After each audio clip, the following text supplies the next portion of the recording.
السلام علیکم کلاس، آج ہم اپنا سبق حفظ قرآن اسلامیت کا پہلا سبق حفظ قرآن کے بارے میں پڑھنے جا رہے ہیں. ٹھیک ہے.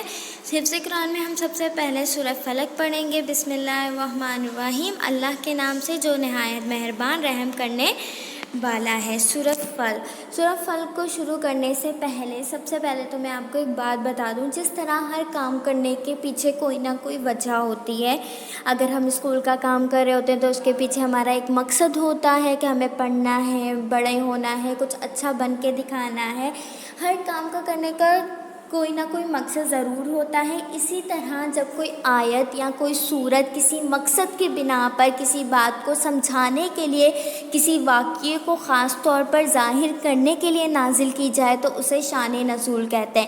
یعنی کہ کسی آیت اور کسی سورت کو نازل ہونے کی وجہ، کسی بھی آیت اور کسی بھی سورت کے نازل ہونے کی وجہ کو نزول یعنی کہ نازل ہونے کی وجہ شان نزول کہتے ہیں کہ اس وجہ سے یہ سورت نازل کی گئی تھی. اسی طرح آج ہم اپنا جو ہے سورہ فلق اور سورہ فلق کے ساتھ پڑھیں گے سورہ ناس. تو میں ان دونوں کو آپ کو نازل ہونے کی وجہ بتاتی ہوں کہ جب آپ صلی اللہ علیہ وآلہ وسلم اپنی ایک زندگی بسر کر رہے تھے، خوشحال زندگی بسر کر رہے تھے، اسلام کافی حد تک پھیل چکا تھا، تو ایک یہودی نے اور ان کے بیٹوں نے مل کر آپ صلی اللہ علیہ وآلہ وسلم پر جادو کر دیا تھا. کیا کر دیا تھا؟ جادو کر دیا تھا. اس سے ہمیں پتہ چلتا ہے کہ جادو برحق ہے.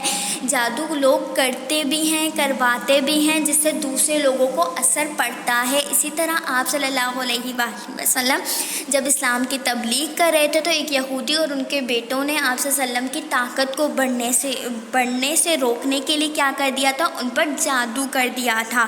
تو اس جادو کی وجہ سے آپ صلی اللہ علیہ وسلم کے دل میں تو کوئی کیفیت پیدا نہیں ہوئی تھی، لیکن آپ کا جسم اس سے بہت زیادہ متاثر ہوا تھا. یعنی کہ آپ کے جسم کو بہت ساری تکلیفوں سے گزرنا پڑ رہا تھا. بہت دفعہ ایسا ہوتا تھا کہ آپ صلی اللہ علیہ وسلم بھول جاتے تھے کہ انہوں نے نماز پڑھی ہے یا نہیں پڑھی ہے. ان کے جسم میں اکثر اوقات درد رہتا تھا.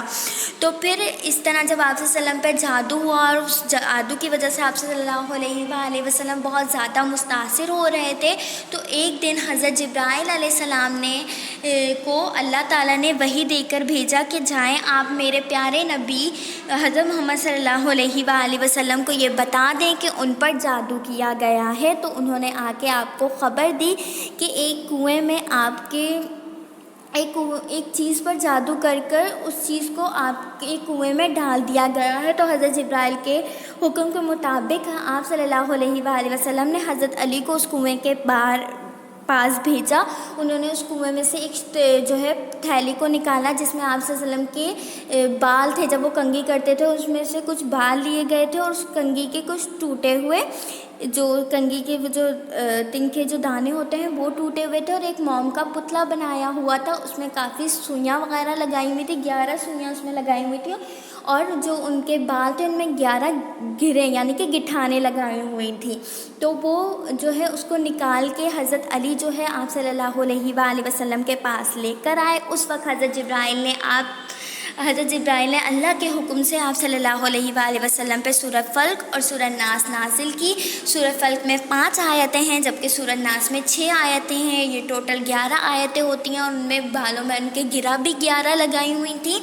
تو جب جیسے حضرت جبرائیل نے آپ صلی اللہ علیہ وسلم کو سورہ فلق اور سورہ ناس پڑھ کر سنائی، تو ویسے آپ صلی اللہ علیہ وسلم جب پڑھتے جا رہے تھے تو ہر بال کی ایک گرہ نکلتی جا رہی تھی، اور آپ صلی اللہ علیہ وسلم نے اپنے اس موم کے پتلے میں سے ساری جو ہے پنس وغیرہ نکال دی تھی. اس طرح سے آپ صلی اللہ علیہ وآلہ وسلم پر سے جادو کا اثر پوری طریقے سے ختم ہو گیا تھا. تو پھر اللہ تعالیٰ نے حضرت جبرائیل کے ذریعے سے آپ صلی اللہ علیہ وسلم کو پیغام دیا کہ جادو برحق ہے اور یہ رہتی دنیا تک لوگ ایک دوسرے پر جادو کرتے رہیں گے. اس جادو سے پناہ نہ حاصل کرنے کے لیے میں نے یہ دونوں صورتیں نازل فرمائی ہیں. اب ہم ان صورتوں کو پڑھتے ہیں. پہلے ہم شروعات کرتے ہیں سورہ فلق سے. قل اعوذ برب الفلق، کہہ دیجیے میں پناہ میں آتا ہوں صبح کے رب کی. صبح کے رب کی مطلب کہ میں جس نے یہ صبح بنائی ہے اس کی رب کی پناہ میں آتا ہوں، یعنی کہ اس کی حفاظت میں آتا ہوں. من شر ما خلق، اور اس کے شر سے جو اس نے پیدا کیا. یعنی کہ اس صبح میں جتنی بھی برائیاں ہیں، لائک جادو کرنا، کسی کو قتل کرنا، کسی پہ الزام لگانا، ان سب سے میں کیا کرتا ہوں؟ اللہ تعالیٰ کی حفاظت میں آتا ہوں. میں ان لوگوں سے اس کی پناہ لے کر پروٹیکشن میں جاتا ہوں، کس کے؟ اپنے رب کے، جس نے اس دنیا کو، اس صبح کو بنایا ہے، اور اندھیرے کے شر سے، کیونکہ اندھیرے میں زیادہ تر یہ کام کیے جاتے ہیں، تو میں اس شر سے بھی اللہ کی پناہ میں آتا ہوں جب وہ چھا جائے۔ وَمِن شَرِّ غاسق اذا وقب، اور اندھیرے کے شر سے جب وہ چھا جائے۔ وَمِن شَرِّ النفاثاتِ فِی العقد، اور گروہ میں پھونکے مارنے والیوں کی شر سے، ٹھیک ہے، گروہ میں پھونکے مارنے والوں کی شر سے، یعنی کہ وہ جو میں نے آپ کو بتایا نا کہ کنگا اور کنگے میں اس طرح سے ان کی جو ہے گرائیں یعنی کہ گٹھانے لگا دی گئی تھی، تو جو اس میں وہ جو شر ڈالتے ہیں جس سے وہ ہمیں نقصان پہنچاتا ہے، تو میں اس سے بھی کیا کرتا ہوں؟ پناہ مانگتا ہوں۔ اور حسد کرنے حسد کرنے والے کے جب وہ حسد کرے، اور انہوں نے ایسا کیوں کیا تھا؟ ان کی اس یہودی اور ان کے بیٹے نے آپ صلی اللہ علیہ وسلم پہ جادو کیوں کیا تھا؟ کیونکہ وہ آپ صلی اللہ علیہ وسلم سے حسد یعنی کہ نفرت کرتے تھے۔ اب ہم پڑھیں گے سورہ ناس، اس کی 6 آیتیں ہیں، ٹھیک ہے۔ قل اعوذ برب الناس، اس میں بھی اللہ تعالیٰ کیا کہتے ہیں کہ یہ دعا مانگو کہ میں آپ کی پناہ یعنی کہ آپ کی حفاظت میں آتا ہوں۔ تو اس سے کیا ہوگا؟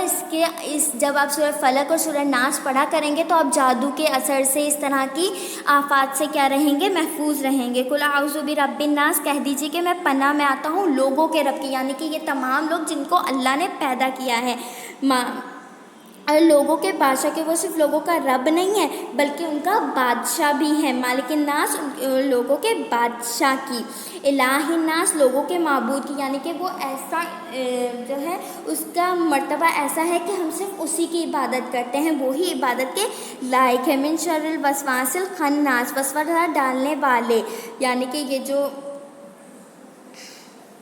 جو ہمارے دل میں وسوسے آتے تھے جادو کی وجہ سے، میں اس سے بھی اللہ کی پناہ میں آتا ہوں۔ الذی یوسوس فی صدور الناس، چھپ چھپ کر حملہ کرنے والوں کے شر سے، جو وسوسہ ڈالتے ہیں، یعنی کہ یہ جو جادو وغیرہ ہوتا ہے یہ ہم سے چھپ کے ہی کیا جاتا ہے، ہمارے پیٹھ پیچھے ہی کیا جاتا ہے، تو میں ان سب کی جو ہے ان سب سے حفاظت میں آتا ہوں، کس کے؟ اپنے رب کے، لوگوں کے دلوں میں، جنوں میں سے اور انسانوں میں سے، یعنی کہ چاہے وہ جادو کرنے والے کوئی بھی ہوں، چاہے وہ انسانوں میں سے ہوں یا جنوں میں سے ہوں، یعنی کہ جنوں کے دلوں میں بھی وسوسہ ڈالے جاتا ہے اور انسانوں کے دلوں میں بھی وسوسے ڈالے جاتے ہیں۔ مجھے امید ہے کہ آپ کو اپنی سورہ ناس اور سورہ فلق سمجھ میں آ گئی ہوگی۔